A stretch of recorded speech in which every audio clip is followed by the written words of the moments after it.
आज के कंपैरिजन में जो पहले के लोग थे उनके बाल ज़्यादा समय तक काले रहते थे, लंबे, घने और मजबूत होते थे। और उसका कारण था ये होममेड हर्बल शैम्पू।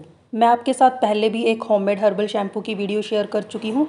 उसमें मैंने बहुत सारे यूज़फुल इंग्रेडिएंट्स डाले थे, पर क्या हुआ कि कई लोगों को उनमें से कुछ इंग्रेडिएंट्स नहीं मिल रहे थे। तो आज मैं आपको सिर्फ 5 इंग्रेडिएंट्स से ही ये होममेड हर्बल शैम्पू बनाकर बताऊंगी। और उस हर्बल शैम्पू को लोगों ने बहुत पसंद किया और उनके बहुत सारे अच्छे अच्छे कमेंट्स भी आए, पर कई लोगों को बहुत सारे डाउट्स भी थे और उन सब का रिप्लाई करना मुझसे पॉसिबल नहीं हो पा रहा था। तो मैंने सोचा क्यों ना मैं आपके लिए एक और हर्बल शैम्पू ऐसा बनाऊँ जिसमें आपके सारे डाउट्स मैं क्लियर कर दूंगी।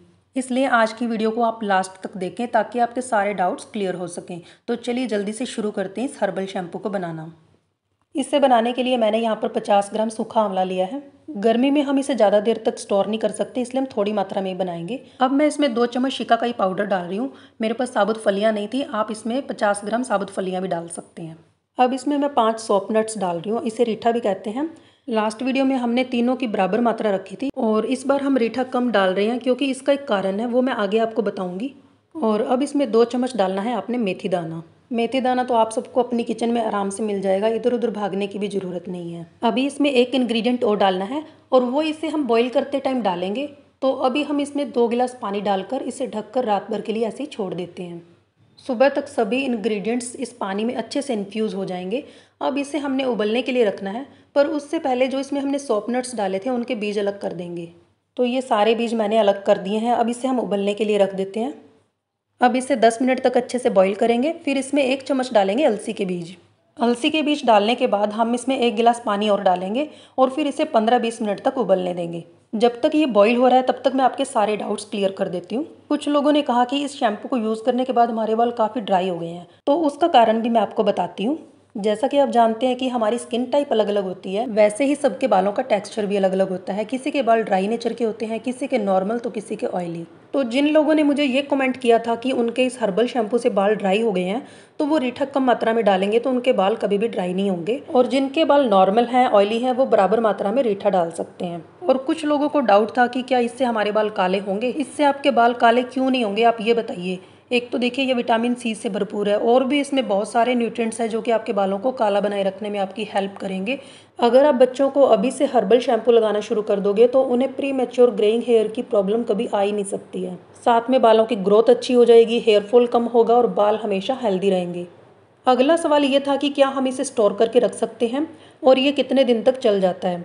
आप इसे बनाने के बाद फ्रिज में स्टोर करके रखें, ये 1 महीने तक ख़राब नहीं होगा। अभी भी कुछ डाउट्स रहते हैं, वो मैं अभी आपको आगे चलकर बताऊंगी। तो ये हमारा शैम्पू 15-20 मिनट हो चुके हैं, अच्छी तरह से बॉईल हो चुका है, गैस ऑफ कर दिया है। अब मैंने इसे अच्छे से ठंडा कर लिया है। अब हमने इसे हाथ से अच्छे से मैश करना है और इसका पूरा एक्सट्रैक्ट अलग कर लेना है। अब जैसे जैसे इसे मैश करेंगे इसकी झाग बनती जाएगी। अब इसे हम एक कपड़े की हेल्प से या फिर एक स्ट्रेनर की हेल्प से छान लेंगे।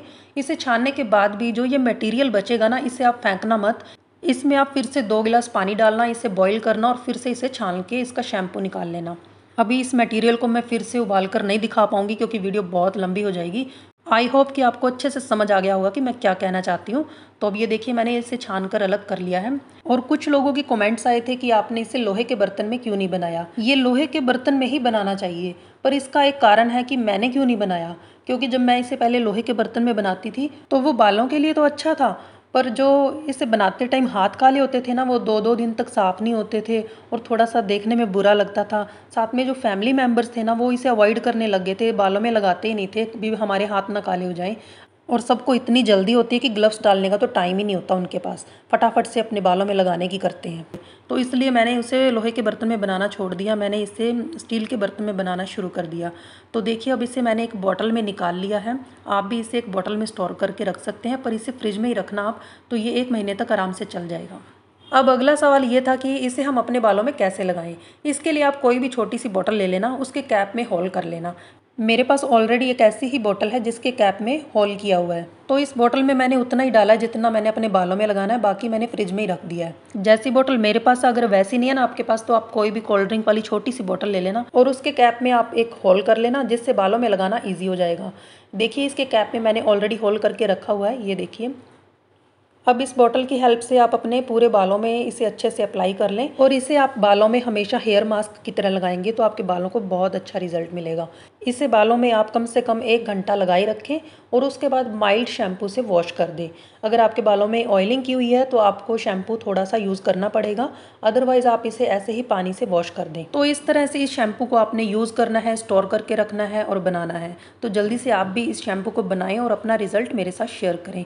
अगर आपके अब भी कोई डाउट्स हैं तो आप कमेंट सेक्शन में मुझसे पूछ सकते हैं।